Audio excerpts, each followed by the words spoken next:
Hello, friends. Thank you so much for joining me for this very important session today. I'm coming to you with some information that has been on my heart for a bit.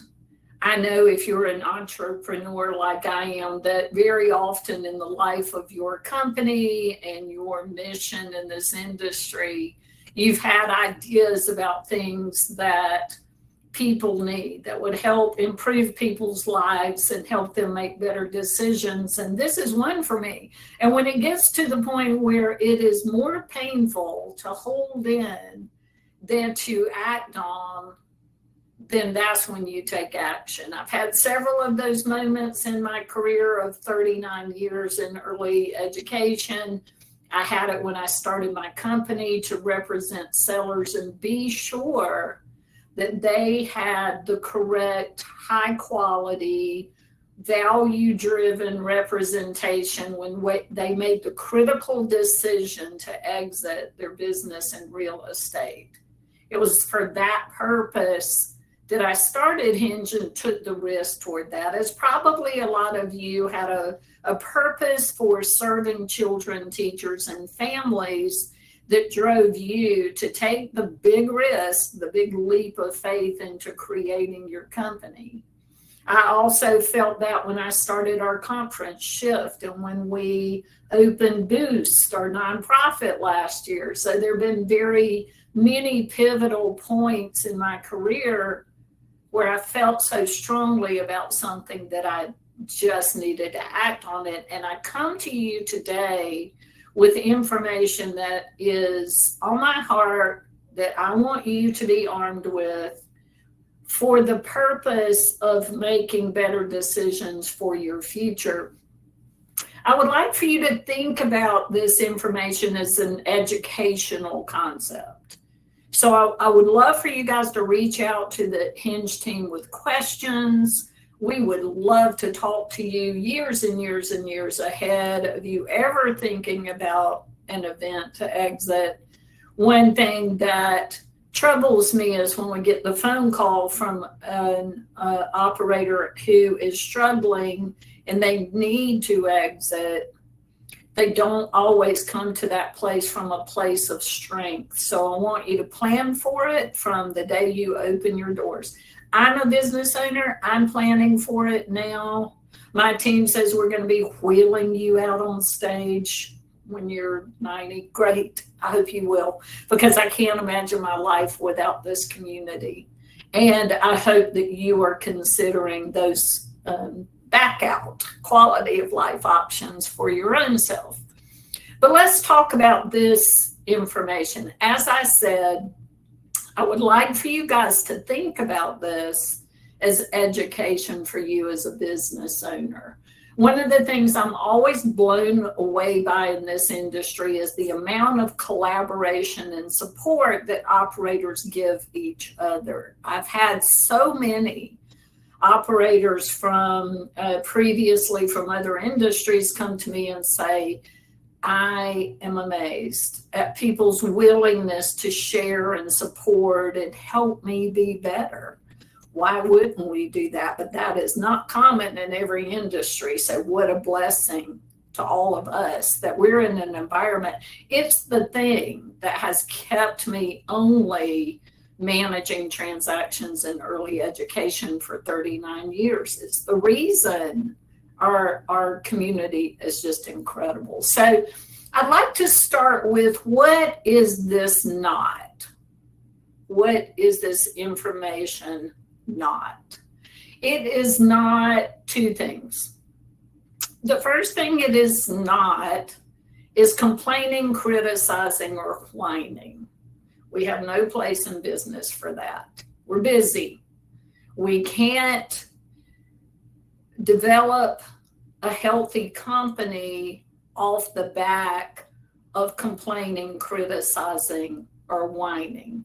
Here is a good example that I love to use for that. You guys probably had this same experience, but do you remember the day when Uber, closely followed by Lyft, entered the industry? Complete market disruptor.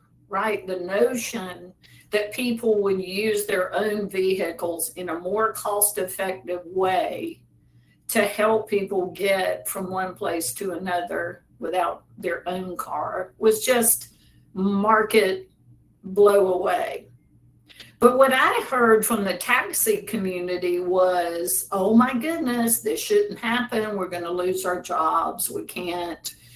They don't have a place here. They're going to damage us. Well, maybe they are going to damage you if you don't step up and do things as well as they do. Losing your job from competition that does it better than you is not a legitimate complaint. If you can't adapt to the industry and continue to be relevant and better, competition is going to take you out at some point. And there is tremendous change in my work in the industry. And I want you to think about, as I explain that to you, your own company, and know that this is not complaining, criticizing, or whining. We have tremendous competition right now for people who either also manage transactions or buyers who go directly to sellers. And frankly, if I don't think I can do it in a way that honors owners better, I need to take my ball and go home. What I'm not going to do is just complain that buyers are now going directly to sellers and that there are others operating in the industry if I can't prove that I can do it better. So what is this, secondly, not? It is not a criticism of competition, mainly in my world, from buyers going directly to sellers. That's ridiculous. Of course they are. They should. If I were in their position, I would be doing the same thing. So what are they doing? They are making a market shift to bypass a very competitive process in response to huge competition from buyers that drives options and drives prices. Options means that in an environment where there are multiple buyer opportunities, you have the luxury to choose the company who most closely aligns with your values and your culture, treats your people well, gives them advancement opportunities. You have a lot of choices. So that's one thing. The other thing is, anytime you have increasing competition, you have increasing prices, and the competitive process creates much greater value for sellers. So what would a buyer want to do is to go directly to a seller, avoid that competitive process, and potentially pay less. You'll never know if you just take one offer. Of course they do. That's a brilliant adjustment. Buyers have added in their own development teams, and they're doing direct outreach. If you're a quality provider, you've gotten many phone calls, emails, and letters from people who want to potentially buy your company. Great market shift. I adore our buyers. I think they do amazing work. I can't do my work if they don't do amazing work. So deep respect for our buyer community. This is not a criticism of buyers. So what it is not, two things: complaining or whining, criticism of buyers. Love to make that perfectly clear in advance. So what is this then? What is this reason that I am investing the time to come to you with information that arm you to make good decisions about your exit? So first of all, knowledge is power. I want you to understand what the current environment is and how to begin to think about your exit process. Again, you will exit. I'm going to exit. We might choose it, or it might choose us.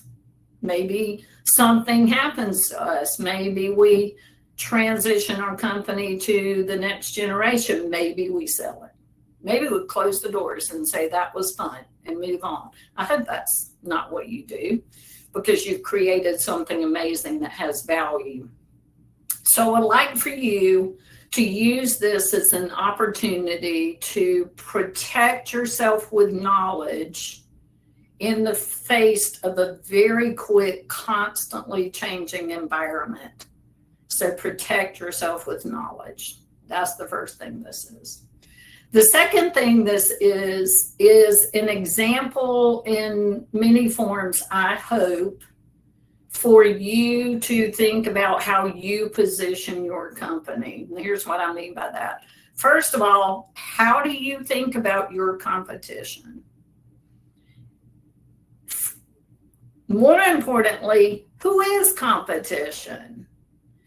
What is competition not? Competition is not a person in your market providing early education services necessarily. That in itself does not make them competition. If they are providing services, educational services, care, love, preparation for the future of our youngest learners, as well as you in your market, in a facility as nice as yours, with a team as strong as yours, with a culture as good as yours, if they're not doing all of those things, they're just another provider. They're not competition. So don't compare yourself to competition. I will say, though, very high quality operators have very aggressive growth plans. So I love it when an operator says to me, well, I'll say to them, who's your competition? My favorite answer is, they're people, but not true competition. Absolutely, because if there are people doing it as well as you, I hope that you get off of this recording right now and you go figure that out. How are you going to be the very best in your market at what you do? So the first thing is how to think about the competition and how to stay relevant in your market in the face of the increase in competition and changing market environment. So that's the first thing. The second thing I hope you use it for is an example of how to shift your business in the face of changing market conditions. Look, if you're here and you have survived the last 5 years, especially 15 years, then you've already done that. What do I mean by that? As I said, this is my 39th year I'm going into. And so I've been through a lot of market changes. It used to be a simple industry, simple process that we run. And increasingly over time, the 3-person team I had to manage transactions is now a 20-person team.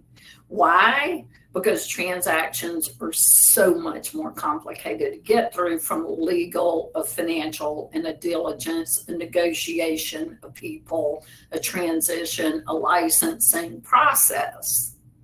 You guys, I'm sure, have also seen the inflation in 2009 and 10.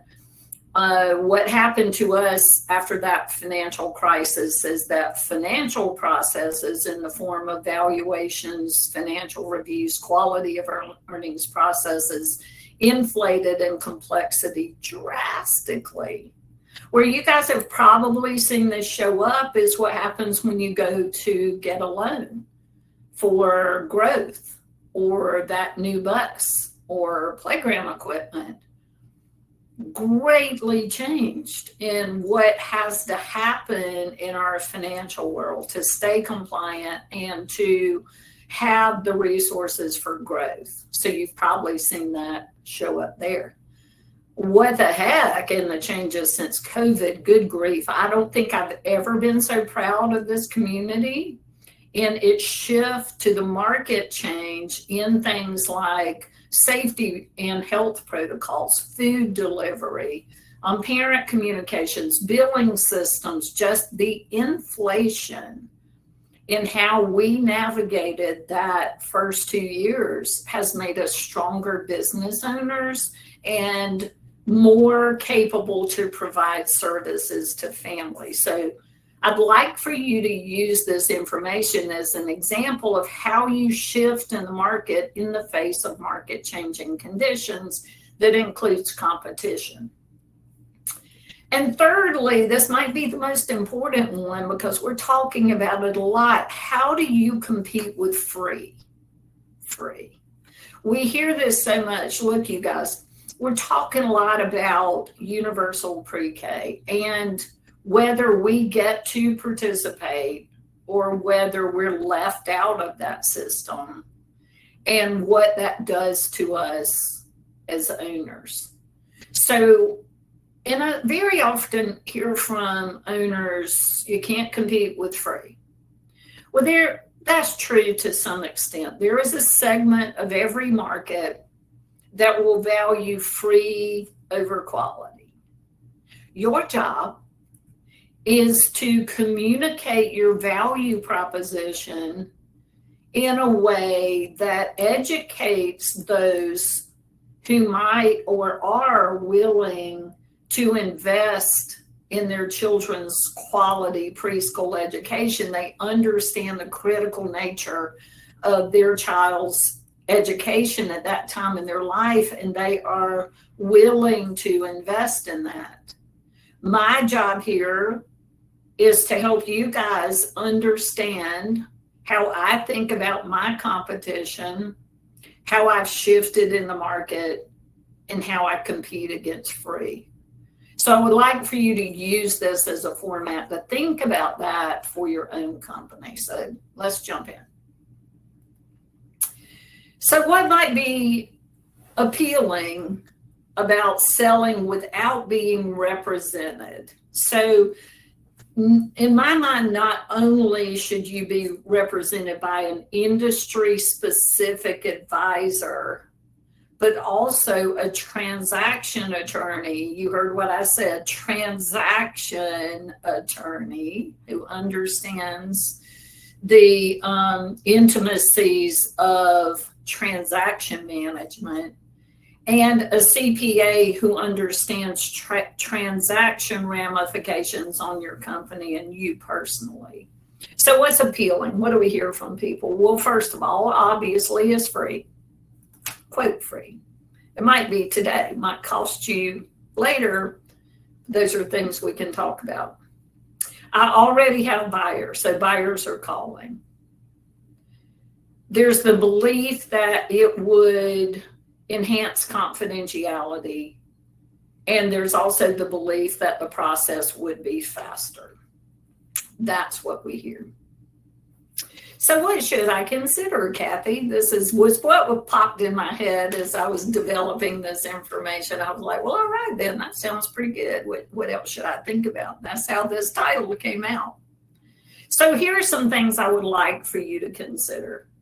First of all, valuation, meaning what is your business worth and what is your real estate worth? This is something that scares me to death. I believe that many business owners leave value in both their business and their real estate on the table when they don't have a market-specific analyst team who knows how to convert their financial performance into future cash flow or EBITDA that business values are calculated off of. They also don't know how to maximize the value of real estate in a transaction. That sounds weird. What does that mean? That means that your real estate isn't just worth what a market-driven appraisal says it's worth. In other words, compare it to the building down the street, and it should be in the same average price per square foot. That's not how it works in our world. We have the ability to use the income approach, which says that the successful business in the building drives the value of that real estate. And it's a very specific, curated process. So I am an accountant. Historically, I did all of the valuation work at Hinge. Today, we have 3 financial analysts besides me with a combination of 99, could be 100 now by the time you see this. Let's call it 100 years experience in this industry, not in transaction management. I don't even know what that number is, but in transaction management in early education. There is a very carefully curated process of converting your historical performance to future performance. Now, some of that is going to sound logical to you. Like, I get to eliminate my personal expenses. That is so far away from everything that needs to happen. We create future pro formas. We know what other expenses can be eliminated. It is very specific, long process. But it's critical that we present our idea of what the company is worth to the buyer pool. We don't wait for them to get our numbers and make their decision about what it's worth. We tell them what it's worth in the market. Our buyers say to us, the amount of work that you do to verify numbers before a process allows us to make bigger offers, because we know we're going to do less work in the process to verify those numbers, and there's less of a chance that we're going to have to renegotiate. So in adapting to market conditions, we not only do the valuation before launch of a process, we do our own financial review before it goes to market. And then we manage the quality of earnings process that the buyer commissions or audit process in a way that means you aren't going to be asked to adjust your price down for something that you didn't know or was uncovered there. And you have someone to argue that for you. We're your advocate. We are your advocate. So that's valuation. There's the perception that confidentiality is easier if you only go to one buyer. I will tell you guys that in my very many years, there have been so few confidentiality breaches. We are fanatical about having buyers sign confidentiality agreements, legal agreements that bind them to keep the fact that you are selling and your information confidential. I've never had a breach from a buyer. And we have a buyer pool of 650 market-specific buyers. Never had a breach. I'll tell you guys where, in the handful of times I've had a breach. I'm not sure what to do about this, but when you get toward the end of the process, licensing usually has to be brought in, not always, but usually. And building inspections happen and things like that. If there's ever a breach, and we coach anyone who needs to know about the transaction before announcements are made, we coach them strongly about confidentiality, but a couple of times there's been a new team member on their end that didn't get the word from the boss that we communicated it to, and they said the wrong thing to someone on site. There are ways to also preserve confidentiality when that happens, but in my hundreds of transactions, I can count it on one hand. So if you know how to manage confidentiality well, then this is a small risk. I mentioned the carefully curated market-specific buyer list. I cannot overestimate or communicate the importance of this. We aren't publicly marketing. Our transactions go to a list that you approve. It always shocks me when someone has no idea where their information is going. You are in control of your process, who it goes to. You might look at the target list of buyers and immediately go, that buyer wouldn't be a cultural fit for us. No. And they're off. You guys know, you know your team and your families and what would make them happy. Every single seller that we work with has the number one goal of caring for their teams and their families afterwards. I can't tell you guys how many times I've had a seller take less money to get the buyer they want. What? This isn't just about money. It's about legacy and the right culture and growth opportunities for the people. That's what I love. That's what I love about this.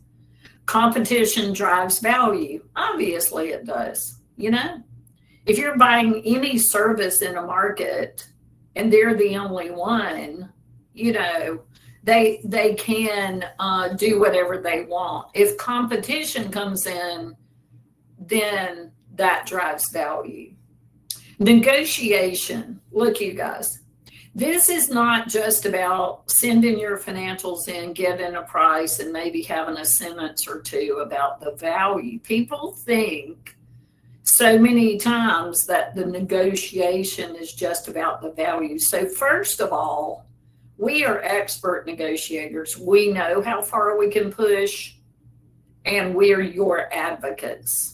And we push hard. We're driving value for what you've built. It's hard for sellers to do that on their own. Also, they don't know how far they can go. So to have someone negotiate not just the value, but the terms of the agreement. Legal agreements are very complicated, and they're things that can get you guys in trouble later if they aren't done well in process. There are things like how to communicate with your people, when, who gets to do that, and what do they say? How do you transition benefits? We would be here a long time if I even begun to talk about that. So the negotiation, the process. So our transaction team today consists of 6 transaction advisors, 2 diligence managers, and 3 financial analysts, and a creative team that puts together a glorious book of your business and real estate to potential buyers who only know that before they have to make an offer. They don't get to come see your schools. They don't get to meet you. We have to have a preliminary offer to even pre-qualify them. We have to know that they have the funds to close the transaction. That sounds silly, but it's big. Most of our buyers are cash buyers, meaning you're getting cash. They're not going to get a loan. They don't have to jump through hoops to get the money. And unless you have future payments because you have new schools in the mix that aren't full yet, you're going to get cash at close. They're not going to ask you to take a note. That doesn't happen in our world. So that's another benefit. Legal agreements. Whew. Okay. The 12-page letter of intent that gets us started morphs into the 50-page legal agreement. And there's so much more about business legal agreements than just price. And then, as we said, the culture fit. These are things that are super important for you guys to think about. So, are you getting the value that your business and real estate commands in today's market? First of all, an industry advisor understands how to position the financial picture. We touched on that briefly. A competent team will verify your numbers before launch. Again, we don't just throw numbers out there. We know what the key components are In the audit or Q of E, so a quality of earnings process, your buyer will commission an outside firm to perform an audit called a quality of earnings, or short Q of E, to verify your numbers. A competent team will do that in advance. They'll ask you questions. They'll make any adjustments. They'll coach you on it. We don't want surprises. You don't either. An experienced analyst will then manage the quality of earnings process for you. It's very extensive, very time consuming. And that dedicated team has a better chance of holding your original offer value. So don't be wowed by a number that comes arbitrarily over to you from a buyer that you heard from. Frankly, that's the easy part. The hard part, is it a credible offer? Is it the highest offer you could have received? Is it an offer that will hold up to the quality of earnings process? And is it an offer that you can get paid cash at close in a less risky process? That's what's important. Confidentiality, we spoke about a little bit. On our end, confidentiality is managed from the very beginning when we work with our sellers to curate the buyer list. The buyer pool gets a paragraph of information that does not identify you. And if they are interested based on that paragraph, they sign an NDA, a non-disclosure agreement that we negotiate on your behalf before they even know who you are. And then they get a glorious book that we've created with professional photography and verbiage that explains what you've created and what they will gain if they're lucky enough to win your business. Once they sign that NDA, they are legally bound to keep it confidential.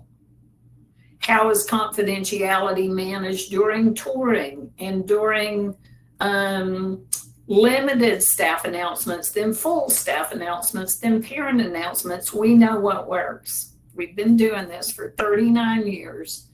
We have strategies that maintain confidentiality throughout that whole process. This is critical. The last thing you need is for your customers and your team to know that something's imminent before things are secure in your process. So you want the legal agreements done, the quality of earnings waived, and the diligence waived before you think about that, much less licensing. If licensing doesn't always have to be notified, but most of the time they do. They are also a source of confidentiality issues, so you need to be sure certain markers are in place before you consider that.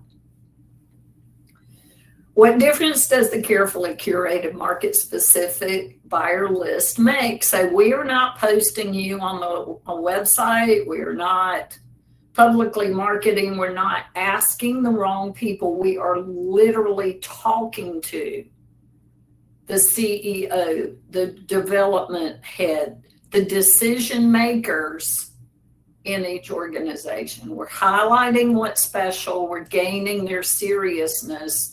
And we're limiting the amount of work that you have to do there. Our buyers are already known to want our industry. So it's not just a, list of people investing in businesses. It's a list of people investing in or wanting to invest in early education. Our advisors probably, we have closed with many buyers. I think one of my team told me 11 just this year. And this is August 6, 2025. I don't know when you're listening, but 11 in that amount of time. There are many buyers, and we have experience with the majority of the serial investors. So much experience that we can tell you when you make a decision about who to go with, how they behave in a negotiating area, in how they treat your people, in how lengthy the process is going to be, and how extensive. And again, buyers are vetted for their ability to close. Anybody can give you an offer. Do they have to go get funding? Is it readily available? Or do they have the ability to close? Super important. Competition drives value. It just does. So it's hard for us to measure. I will say that several times we have had a seller come to us with an offer from a buyer that they were considering accepting. And they felt like they needed to know more about what the market would offer them. When we averaged the ending value over what they were ready to accept, we got a 22% increase from competition. Obviously, competition drives price. I don't think you would try to sell your house and just sell it to the first person that knocks on your door. Maybe you would, but we're going to get to that theory in a minute. Having an intermediary to negotiate on your behalf, it creates stronger value and less stress. I am never going to tell anyone that a selling process isn't challenging. It is. And what I'm most proud about the Hinge team is in their kind, competent, calm ability to support you through a transaction. It can be very difficult. But to have a person to absorb the noise and convert it into productivity is very, very important in getting through a process. We've also picked up where some of our clients who have tried to do a process on their own, we picked up where they left off, and we've helped them get to the end because they were so beat up they just couldn't navigate it.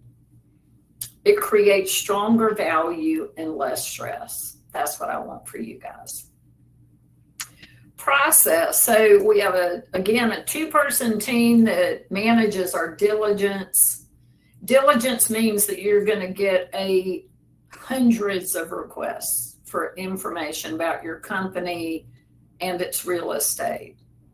We know how to manage that. We know what's reasonable. We know what to push back on. We know how to keep you focused. We know what the first priority should be. We know how to keep that on track. 2 people that do that full time. The quality of earnings could mean that you actually end up with less money if that's not managed carefully. And again, for us, it's not just that. It's the financial review before we launch to catch things first.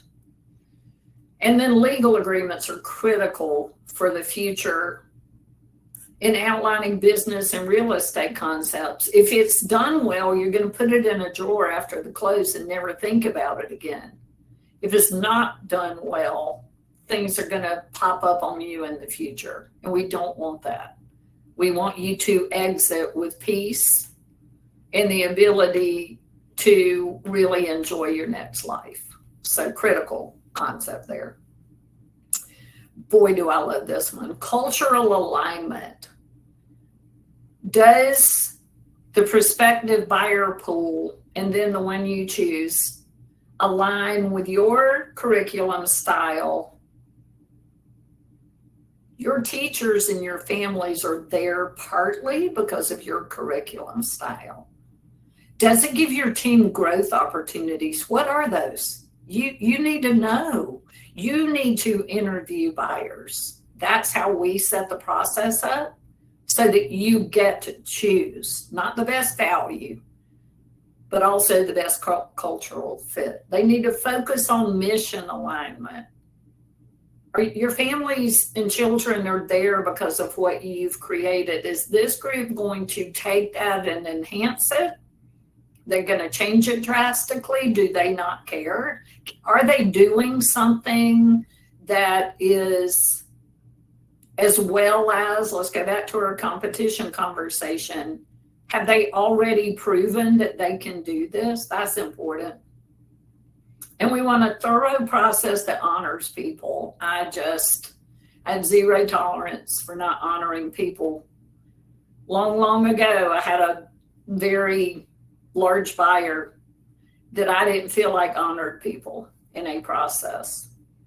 And for 3 years, I didn't show them any opportunities. And that's big. I could have shown them opportunities. They could have gotten things closed. I could have made money from it, but they didn't honor people. Until I got a call one day from their CEO that said, all right, what do I have to do? And I said, you have to treat people well, and here's what that means. And today they're one of our best buyers. We coach buyers a lot after every process. Here's what you could have done better. They love that feedback. They want to be good at it. They have growth missions. And so we love the opportunity to do that. I hope that you guys got something very useful out of this content. Again, this isn't so much me over here being salesy about, let me tell you why you should use the Hinge team, although I want you to. You know what? I'm so honored, deeply, deeply honored, when a seller trusts us with what they've created. It's not just about the money. It's about the person and the people. I'm greatly honored by that. But I'm not going to be for everybody, and that's okay. Some people are going to choose free. Some of your potential customers are going to choose free, and that's okay. That's okay. That's their choice. I'm not going to ever criticize you for that. But we would love the opportunity to help you learn more, to show you what your business and real estate is worth. We don't charge to create a valuation that shows you what your business and real estate would command in today's market.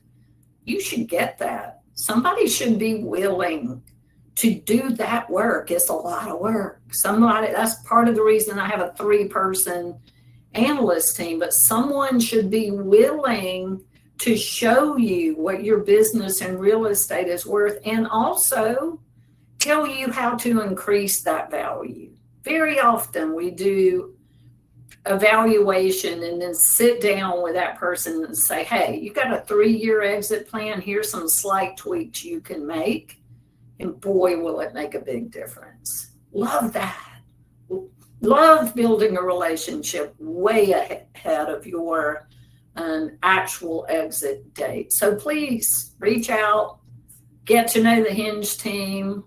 We have 6 advisors across the country. They've likely done deals in your area with buyers that would be good for you. And we'd love for you to meet our broader team. So reach out. We would love that. We hope to see you guys soon, and best wishes for the financial health of your current company and for your future exit. Take care and be well, friends.